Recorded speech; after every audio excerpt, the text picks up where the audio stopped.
Salut tout le monde, bienvenue dans cette nouvelle vidéo sur ma chaîne. Squid Game, The Glory ou encore Crash Landing on You, ces noms de K-drama vous disent sûrement quelque chose, et c'est normal parce qu'on a presque tous déjà entendu parler ou même regardé un K-drama dans notre vie. Mais qu'est-ce qu'un K-drama ? Aujourd'hui, vous allez tout savoir sur les dramas coréens. Tout d'abord, je vais vous expliquer les particularités des K-dramas. Ensuite, je vous parlerai de tous les genres qui existent. Après ça, je vous présenterai quelques acteurs et actrices qui reviennent assez souvent dans les K-dramas, donc ça serait bien que vous les connaissiez. Bien sûr, ça sera qu'une petite partie de tous les acteurs coréens qui existent parce que cette vidéo elle serait beaucoup trop longue sinon. À la fin de cette vidéo, je vous dirai quel est mon K-drama préféré et pourquoi. Et d'ailleurs, n'hésitez pas à me dire à la fin de cette vidéo quel est votre K-drama préféré, j'aimerais trop savoir. Cette vidéo, je l'ai faite grâce à ma Devolipa qui m'a proposé de présenter le monde des dramas coréens, ses spécificités mais aussi les acteurs. J'ai trouvé que c'était une super bonne idée, donc j'espère que ça va vous plaire et surtout vous informer. Et s'il vous plaît, allez vous abonner à sa chaîne que j'ai mis en barre d'infos, elle fait du contenu incroyable, elle mérite beaucoup plus de visibilité. Les sous-titres en anglais sont disponibles sur ma chaîne et chaque extrait de vidéo que vous verrez est disponible en barre d'infos dans une playlist que je crée pour chacune de mes vidéos. J'espère que cette vidéo va vous plaire, en tout cas je vous laisse avec la suite.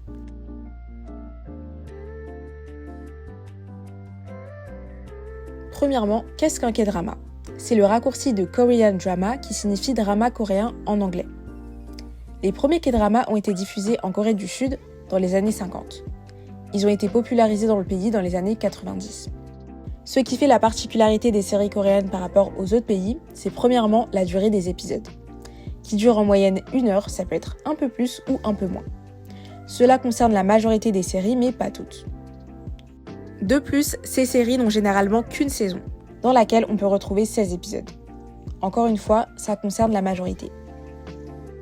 Une autre particularité cette fois-ci sur les musiques que l'on peut entendre dans les épisodes. Ces musiques que l'on nomme OST, donc Original Soundtrack, qui signifie bande originale en français, ne sont pas spécifiques au K-drama, mais ce qui en fait la particularité, c'est déjà le fait que des musiques soient créées pour des séries. Dans les autres pays, habituellement on crée des musiques pour les films. Et la deuxième chose, c'est que ces musiques sont souvent chantées par des idols, comme par exemple V de BTS pour Itaewon Class. Enfin, ces dernières années, on peut remarquer que de nombreux K-dramas sont des adaptations de webtoons ou de manhwa qui sont des bandes dessinées en ligne. Tous ces éléments réunis ont fait que les séries coréennes sont devenues extrêmement populaires dans le monde, et ce depuis une dizaine d'années. Que ça soit sur Viki, Netflix ou encore Disney+, de nombreuses plateformes internationales de streaming produisent ou diffusent des K-dramas, ce qui souligne leur popularité. Et si on passait au genre des K-dramas ? On retrouve la plupart de ces genres dans beaucoup de pays du monde entier, mais certains genres sont beaucoup plus récurrents en Corée du Sud. Donc c'est parti, je vais vous les présenter un par un et à chaque fois je vous citerai un K-drama de ce genre.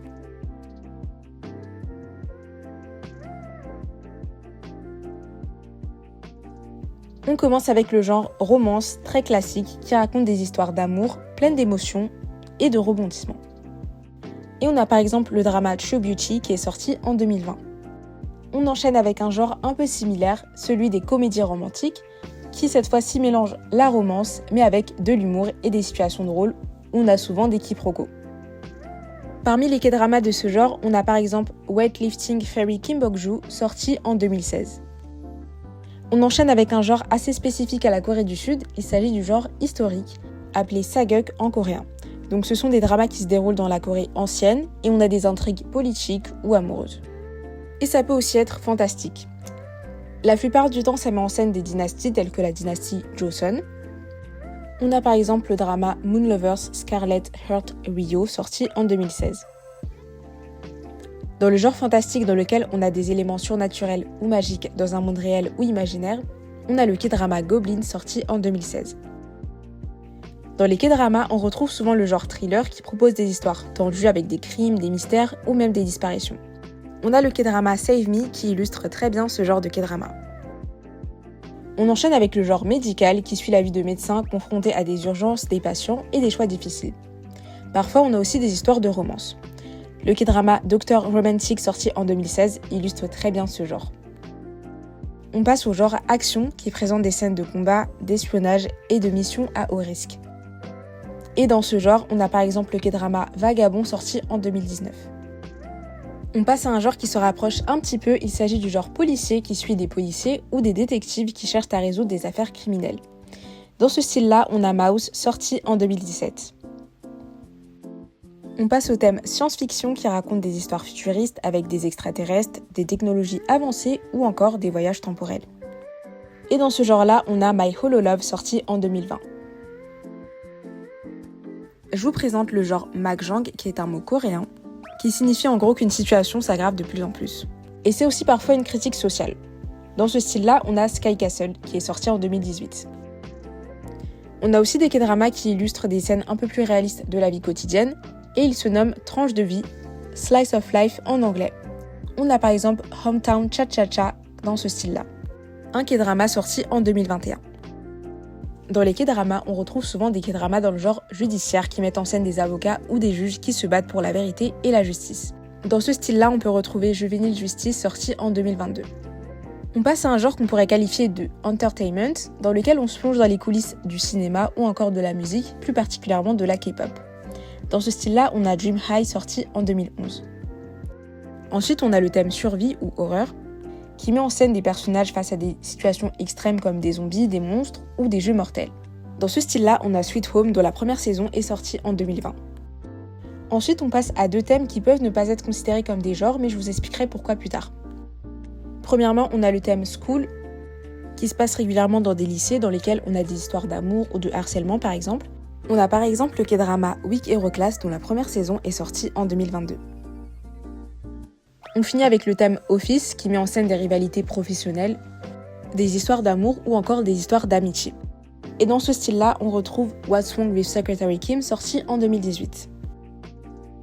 Et comme je vous l'ai dit tout à l'heure, ces deux genres, on ne pourrait ne pas les considérer comme des genres de K-drama, vu que très souvent on va se centrer sur l'émotion, romance ou humour par exemple, donc c'est ça qui va être plus mis en avant plutôt que le lieu, donc tel que l'école ou le bureau. Mais bon, en réalité, il y a souvent un thème principal dans les K-dramas, mais on retrouve souvent plusieurs genres.